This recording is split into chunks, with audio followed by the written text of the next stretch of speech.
suv rangsiz va shaklsiz mana shunday ne'mat. Ya'ni u muallaq havoda tura olmaydi. Bir idishda turish mumkin yoki bir sathda turish mumkin, lekin muallaq bo'la olmaydi, havoda tura olmaydi. Lekin uni havoda turadigan bir shakli bor desam ishoning. Bunday deyotganim sizga mantiqsizdek tuyulishi mumkin, lekin bu asosli. Mana shu bodringning tarkibi 95% suv. Tasavvur qilyapsizmi? 5% mana shu moddalardan iborat, qolgan 95% suvdan iborat. Ya'ni bu organizm uchun suvsizlikdan asraydigan eng yaxshi mahsulotlardan bittasi hisoblanadi. Va yana bitta fakt, bodring dunyoda eng ko'p ekiladigan mana shu ekin turi hisoblanadi. Ya'ni ehtiyoj juda katta. Buni hozir yeyman. Buni foydali xususiyatlarini sanab adog'iga yetib bo'lmaydi. Mana shuni yuzingizga sursangiz, bu haqiqiy kosmetika. Bundan yaxshi kosmetik vosita yo'q. Yuzni oqartiruvchi, tiniqlashtiruvchi. Va eng muhimi, eksangiz katta daromad. Odamlar ko'p iste'mol qilgani uchun istagancha eksangiz ham uni bozori topiladi. Hech bodring qolib ketgan odam yo'q.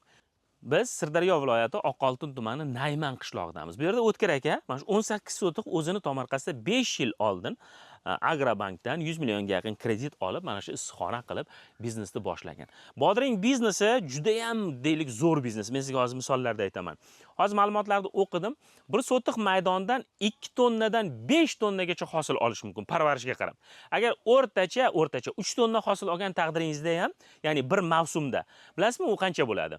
10 sotiq maydonni 30 tonna bo'ladi. 30 tonnasini 10 ming so'mdan sotsangiz ham 300 million so'm pul bo'ladi. Bu ertaga emas. Mana shu yerda O'tkir aka 18 sotiqdan 360-400 million so'm daromad olyapti. Demak, bugun ko'rsatuvimizda biz ko'p ham pisand qilavermaydigan, e'tibordan chetda qoldiradigan bodring biznes haqida gaplashamiz. Va eng muhimi, bu kam xarj va mehnati ham juda haligi odamni qiynab qo'yadigan mehnat emas. Hozir O'tkir aka bizga ana shu qilgan ishlarini gapirib beradi. Mening tomorqamning bu sonida mana shu suvning muallaq shakldagi bodringning foydalari haqida gaplashamiz.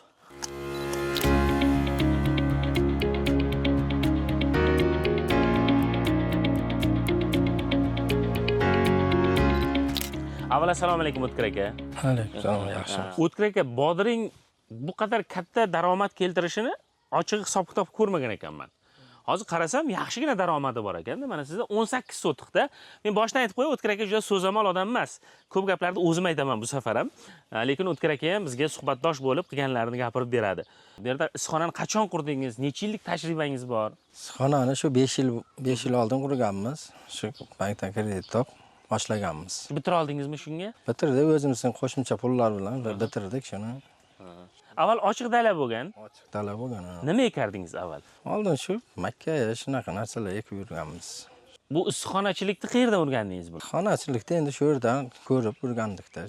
Qo'ni-qo'shnilarda ham men issiqxona bor ekan, qo'shnilaringizda. Qo'ni-qo'shnilarda bor. Ular sizdan avval boshlaganmi yoki keyin boshladimi? Ko'pi keyin boshlagan, endi akam qurgan edi, akam erta boshlagan. Endi gapirib bering-da, bu qachon ekiladi, qanday parvarish qilinadi? Bu mart oylarida ekiladi bu. Martda ekkanmiz, shu birlariga ekkanmiz. Sovuqlar o'tgandan keyin. Sovuq o'tgandan keyin qo'shimcha salafan tortilgan termiz. Isitish tizimi yo'q bu yerda. Yo'q, isitish tizimi yo'q.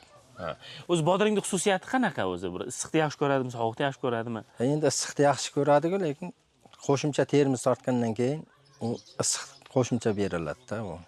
Men hozir internetda qarasam, 10 gradus harorat tushsa, o'sishi sekinlashib qoladi. Sekinlashadi, o'sishi sekinlashadi. 22-28 darajada zo'r o'sar ekan. Endi 30 dan tushmasa, undan ham yaxshi bo'ladi.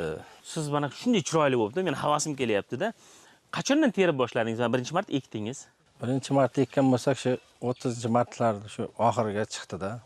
Demak 30 kunda bodring chiqadi. 30 kunda chiqadi. Keyin qancha hosil olasiz? Qancha oy davomida? Oy davomida endi hosil sekin ko'payib ketaveradi. Endi boshida shu 400-500 kilo. Endi hozir 1 tonna, endi har kuni uzamiz, 1 tonna uzamiz, har kuni uzamiz endi. Har kuni 1 tonna uzasiz? Har kuni uzamiz 1 tonna. Har kuni 1 tonna uzsangiz necha puldan topshiryapsiz hozir? Endi hozir 8000 bo'lib qoldi. 8000 bo'lib qoldi. 8000 bo'lgan taqdirda ham, demak 1 kunda 1 tonna uzsangiz 8 million bo'ladimi? Zo'r-ku. Boshda qancha bo'ldi? Eng algisi 22 mingdan sotdik, lekin boshida 18 ming, 16 ming. Endi yaqinda tushib qoldi. 15 kun bo'ldi, tushib qoldi narx. 8 ming, 9 ming. Men sizni 18 sotig'ingizni hozir o'zimcha hisob kitob qildim-da. Biz endi birovni pulni ham hisob kitob qilishni yaxshi ko'ramiz-da, jurnalistlar. 18 sotiqdan bir sotig'idan kamida 2 tonna olsa bo'lar ekanda. Eng kami ekan bu.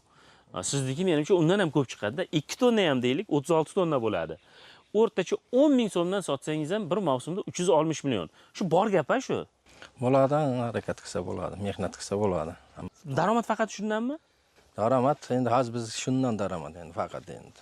U bitta ro'zg'orga yetib ortyapti-da, hamma narsa bo'lyapti. To'g'ri, mana juda chiroyli uy quribsiz. Juda bir havas keladigan, bir ixchamgina, mo'jazgina shuni orqasidan. Shuni orqasi. Endi qarang, o'z-o'zidan bo'lib qolmaydi-da, buni mashaqqatlarini ham ayting-da. Mehnati bor endi, mehnat qilmasang bo'lmaydi-da.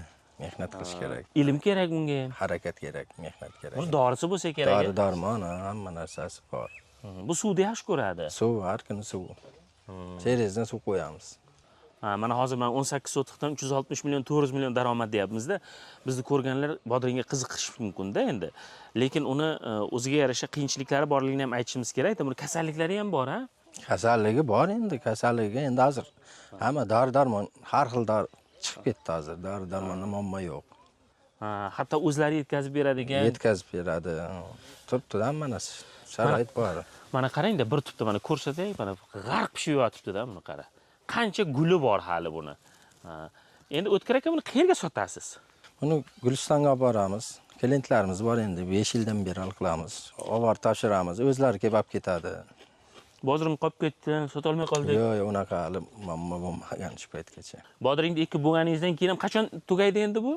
Losh bo'ladi deymiz-ku, qachon yashab bo'ladi umrini? Bu endi iyunlarga tugab qoladi, xudo xolasa. Iyungacha sotamiz hali, yana 1 oy. Martda 1da ekildi. 30-martda hosil olindi. Demak, aprel, may, iyun 3 oy hosil berar ekanda sizga. Har kuni ro'zg'orga tushum bor-da. Tushum bor. Bozorlik qilishga, xarajatlarga. Xarajat, hamma ishimiz shuda endi faqat. Ko'chat haqida gapirib bering endi. Ko'chat qayerdan olasiz? Ko'chat Sirdaryodan zakaz qilamiz, o'zlari olib beradi. Ya'ni hali garantiya deymiz, kafolatlangan ko'chat olib kelishadi. Kafolatlangan, shu urug'ga pul beramiz, o'zlari tayyorlab olib kelamiz. Zo'r. Bunaqangi zo'r. Shirin bodring ekan, maza qilyapman. Bodring eking, daromad qiling. O'tkir aka yana nima deysiz? Qilmoqchi bo'lgan odamlarga. Qilmoqchi bo'lganlarga qilsin-da, harakat qilsa hamma narsa bo'ladi hozirgi kunda. Mana qarang, sizga o'xshagan odamlarga bankda ham ko'magi bo'lyapti-da. Bankning ko'magi kelib hal qiladi. Baribir turtga bir madad bo'lgan, mana qarang, issiqxonani qurib olgansiz. Kredit to'lab bo'ldingizmi? Bo'ldi o'zi pasti. Og'irlik qilmadimi? Yo'q, og'irlikmi? Mana ishlab tursak to'laymiz-da. Sizga o'xshab mehnat qiladigan odamlar kredit olsa, natijasi ham zo'r bo'ladi-da, qarang. Ham kreditni qaytara olasiz, ham uy qilyapsiz, ham joy qilyapsiz. Nima deydi? Ro'zg'or o'tyapti. Bir ochiq dalada ham dehqonchilik qilaman dedingiz-a? Ochiq dala endi boshladik endi bu yil. Unga ham bodring ekasizmi? U kechga ekamiz endi. Hozir yer tayyorlatib turibmiz, tayyorlab keldim. O'zi 1 yilda mana shu issiqxonada necha marta aylantirib ekib olasiz? Uni bodring eksang 3 marta ekasiz. Biz endi bolgarskiy ekamiz, shu bilan yangi yilgacha sotamiz. Bolgarskiyni. Erta iyulda, 1-iyulda ekamiz. Shu bilan iyulga bo'lsa, shunda avgustning oxiriga shu chiqib qolsa, shu bilan dekabrning oxirigacha sotamiz-da. Chunki bu yerda atapilena yo'q-da. Keyin dekabrdan martgacha yer dam olib turadi. Keyin endi o'g'it beramiz. Yerda dam oltiramiz. Keyin bodring. 1 oy, 1.5 oy dam oladi yer. Mana hozir biz bodringni foydasini 360-400 million deyapmiz-ku. Endi bulg'or qalampir bilan qo'shib hisoblasangiz, ancha daromad qilar ekansiz. Yana shuncha bo'lsa bir 800 millionlik daromad degani ekanda. Biz yerdan daromad yo'q, yerga ishlab nima qilamiz? Dehqonni biri 2 bo'ldimi, kosasi oqarmaydi degan qo'pol qilib aytsa ahmoqona gaplarni endi bas qilishimiz kerak menimcha. Mehnat qilish kerak. Mehnat qilsang hammasi bo'ladi-da. Mehnat qilmasa bo'lmaydi-ku. O'tkir aka, sizga rahmat. Men hali oralab yana bodring yeyman. Havasim kelib ketyapti bodringni ko'rib. Buni qarang, buni go'zalligini qarang-da. Buni bozorga olib chiqsangiz, buni husni ham, go'zalligi ham, shakli ham qanday chiroyli. Nima nav bu? Pantina. Pantina. Italyanikimi? Shu chetnikida. Agar xohlasangiz, Agrobankda yaxshi bir loyihasi bor, fermerlar maktabi degan. onlayn kurslari bor. Bemalol o'qishingiz mumkin onlayn kurslardan. Yaxshi olimlar dars berishadi. Endi o'zi siz olim bo'lib ketgan ekansiz, mana bodring bo'yicha siz katta mutaxassissiz, lekin boshqa bir dehqonchilik sirlarini o'rganaman desangiz, zo'r platforma. O'tkir aka, sizga rahmat deymiz. Sog' bo'ling. O'tkir aka gapga emas, ishga zo'r. Sog' bo'lasizlar.